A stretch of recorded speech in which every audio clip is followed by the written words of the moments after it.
Bonjour ou alors bonsoir la famille selon votre position actuelle. Ce soir, nous nous apprêtons à faire du macabo râpé, encore appelé quoi coucou, sauce d'arachide grillée. Et là, pour les ingrédients, la famille, ne vous inquiétez pas, je vous mettrai la liste des éléments utilisés pour ce repas dans la barre de description. Je vous supplie de m'encourager en me laissant des likes et en vous abonnant à ce channel. Déjà, moi, c'est Priscilla. Je réside en Allemagne. Je suis passionnée par la cuisine africaine et je vous partage avec moi ce que je sais, ce que j'ai appris de ma grand-mère ainsi que de ma maman. Merci pour le visionnage. N'oubliez pas de me laisser des petits pouces bleus en l'air. Et surtout, vous allez apprendre à faire de la cuisine façon facile avec moi. Merci du visionnage. Une fois mon macabo pelé ainsi que mon manioc, je les lave très bien. Comme vous pouvez constater à l'image, la famille. Je les lave très bien. Une fois lavés, je vais me mettre à les découper en petits morceaux parce que je vais les mettre dans le blender pour les écraser. Donc là, je découpe en très petits morceaux pour faciliter l'écrasage. Donc là, je découpe rapidement.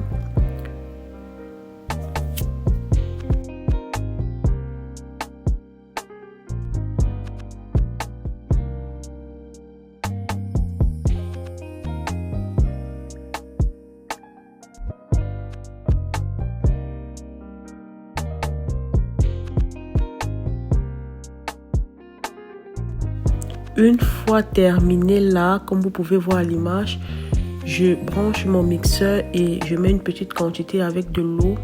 Il ne faudrait pas que vous mettiez beaucoup d'eau, la famille, sinon ça serait tellement mou. Donc il faudrait que vous mettez des quantités d'eau suffisantes.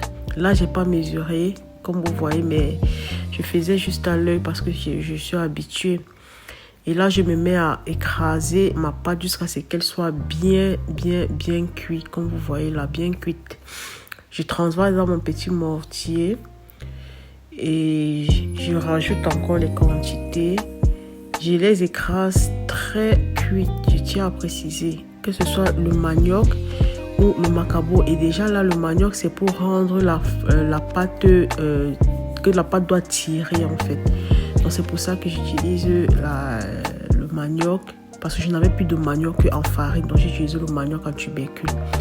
Là maintenant je m'apprête à prendre une casserole, une grande marmite en fait, parce que c'est pour faire du quoi coucou. Il faudrait que la marmite soit grande pour qu'elle puisse mieux contenir de l'eau, comme vous voyez là. Je pose la première marmite au feu, mais déjà j'ai fait une bêtise. Je me disais que ça allait suffire dans une seule marmite, mais là, en regardant en fait la suite et la quantité du macabo râpé, j'ai dû prendre 2 casseroles, 2 marmites comme vous voyez. Et déjà là, je transvase. J'ai constaté que le récipient là était petit. J'ai transvasé dans la bassine jaune là en plastique et j'ajoute du sel premièrement. Et un peu d'huile rouge juste pour donner la couleur rouge au macabo. Pour qu'elle soit jaune, pour donner une belle couleur en fait. Là, je remue rapidement. Désolée si j'ai accéléré la vidéo, sinon ça devait être assez longue. Donc là, j'ai accéléré la vidéo. Je bats le râpé, je bats ça très bien. Je bats très bien.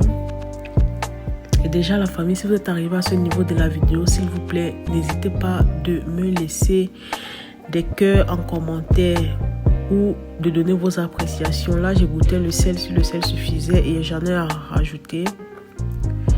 Je tourne encore et là, comme j'ai écrasé avec ma quantité d'eau, vous voyez, j'ai mis 2 marmites au feu. L'eau que j'écrasais avec, ça m'a permis de ne plus en rajouter d'eau.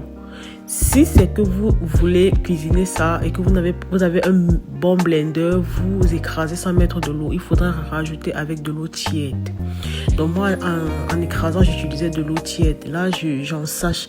Désolée, ici en Europe, il n'y a pas un endroit où on peut trouver les feuilles de bananier pour pouvoir emballer de façon bio ces aliments, surtout pour le coquille ou bien le macabo râpé comme vous voyez là.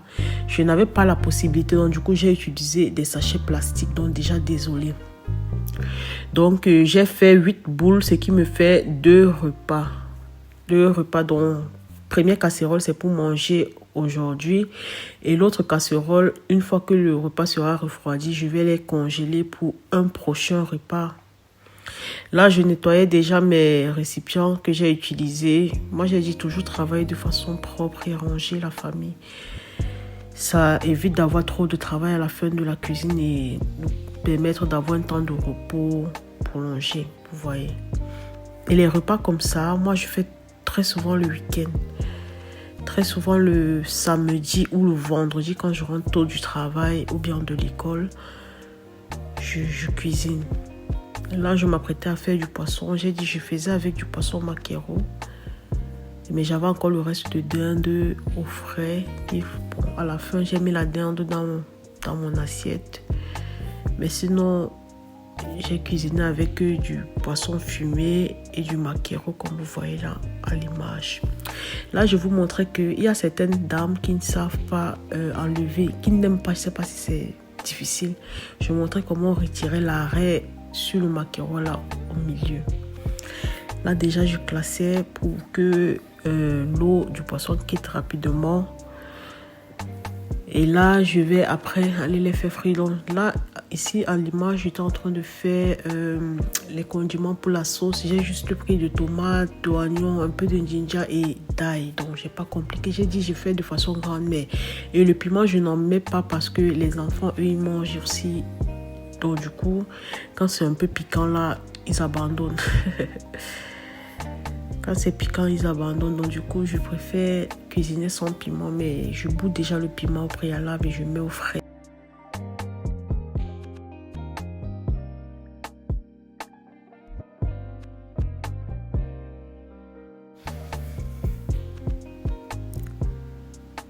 Là, j'allume ma friteuse en contrôlant au préalable mes boules de râpé dans la marmite. Et je vois que la cuisson évolue très bien. Là, j'avais déjà mixé mes condiments. Je suis en train d'apprêter mon bunga. J'apprête les bunga, donc j'enlève toujours les peaux. Je sais pas, je préfère écraser les peaux là quand je vais faire le ndolé ou quand je vais faire de la banane malaxée. J'écrase avec les arachides pour que ça ait un bon goût dans la nourriture. Mais là, je n'en avais pas besoin, donc du coup, j'ai décidé d'enlever les peaux. Donc là, j'ai enlevé et puis j'ai mis ça dans mon sachet de peau de mbunga. J'ai un sachet de peau de mbunga que quand j'enlève comme ça, je réserve. La famille, si vous êtes arrivé à ce niveau, merci de liker, de partager, de vous abonner à notre canal YouTube. Donc là, déjà, je suis en train de découper les oignons aussi pour faire frire. J'apprête ça rapidement. Et une fois de plus, je contrôle encore mes boules de râpé pour voir s'il y a toujours l'eau abondamment dans la marmite. Et entre temps, je vérifie mes poissons qui sont en train d'être frits. Je vérifie très bien. Et là, je mets de l'huile rouge dans ma marmite pour faire ma sauce. Et je ne cuis pas beaucoup d'huile. Je ne cuis pas beaucoup l'huile rouge à cause de ses vertus antioxydants. Et lorsque l'huile est tellement cuite, elle devient cancérigène. Donc du coup là, moi je préchauffe juste. Une fois bien préchauffé, je mets mes oignons. Je remis un peu, je baisse le feu avant d'ajouter mes bunga, juste pour faire griller un peu. Comme vous voyez là, je grille juste un peu avant de rajouter les condiments écrasés. La famille, à ce moment, est l'odeur qui montait dans ma cuisine. Malgré mon dunapsu, je ne connais pas comment on appelle ça en français. Le dunapsu, c'est qui aspire la vapeur lorsqu'on est en train de cuisiner. Ça sentait tellement bon qu'un voisin à l'escalier m'a posé la question. Ah, Frau, bon, il m'a appelé par mon nom de famille. Il me dit, mais qu'est-ce que tu cuisines? Ça sent jusqu'au jardin. Donc, j'ai juste le jardin du voisin. C'était tellement... Je sais pas, l'odeur était... Oh, mon Dieu. Là, je vérifie. J'avais déjà mis ma sauce d'arachide. L'odeur était tellement bonne. Surtout la sauce d'arachide, quand elle est réussie. Ça sent tellement bon. Et là, je suis en train de nettoyer les récipients que j'ai utilisés pour faire la sauce. Je suis en train de rincer rapidement.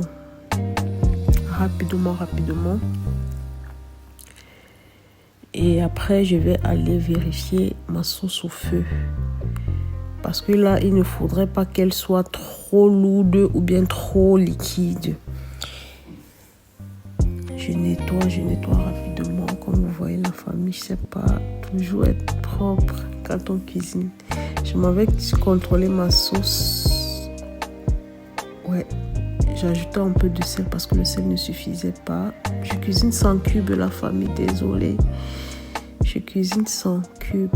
Là, j'ai ajouté de l'eau. Bien. J'ai dit la sauce ne doit pas être trop liquide, trop lourde. Parce que je vais ajouter du gombo. Je vais ajouter du gombo là à l'intérieur. Et là, il fallait que j'écrase mon gombo. Et là, je me suis mise à moudre le gombo rapidement. Comme vous voyez là, la famille. Et entre-temps, je contrôlais toujours mes boules de râpé dans la marmite. Une fois mon gombo bien écrasé, je vérifie encore ma sauce. Elle ne doit pas être lourde ni trop liquide. J'ajoute mon gombo dans la marmite en remuant, bien évidemment. Et je goûte encore. Et là, la sauce est cuite. On reconnaît la sauce d'arachide quand elle est cuite lorsque l'huile monte au-dessus de la sauce. Et là, je n'avais pas mis l'huile, sauf une petite quantité d'huile rouge que vous avez vu là. Vous avez vu, l'huile est assez montée et j'ai décidé d'arrêter le feu à ce niveau-là. Entre-temps aussi, mes boules de râpé étaient aussi cuites. Oh, regardez la couleur de ce râpé. Bien jaune comme si c'était la grand-mère qui a cuisiné. Et là, voilà mon repas. Je vous avais dit que je devais mettre la dinde à la fin. Merci de partager, de liker et de commenter la famille. Bisous.